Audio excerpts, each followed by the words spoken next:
I'm in the process of modifying the Pelican Intruder. We're not modifying it, but just adding some little mods to it to make it work a little better. Added reflectors. This is two-sided tape here, but I went ahead and added some stainless steel screws to it. I put a dock line. This is actually a bungee dock line. I added some heavy-duty anchor points. It's got built-in rod holders. I added a homemade gear track and a homemade camera mount or whatever mount. Add some drink holders to it. Add a little strip of magnet down here, so if you have a lure, you can set your lure there and let it dry out. Added a 3-foot ruler, and I got it connected on there with 3 palm rivets.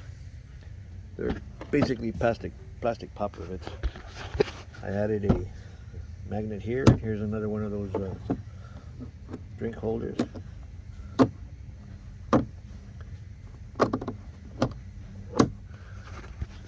Tool caddy. Made that out of PVC, handmade by me. There's another gear track I made. These are made out of plastic cutting board. It's a half inch strip in the back and a 1/4 inch strip on the top. Did it with a router. Then I did a 1/2 inch on the ends for inserting the gear mounts. If you decide to make some of these, I have a video on it.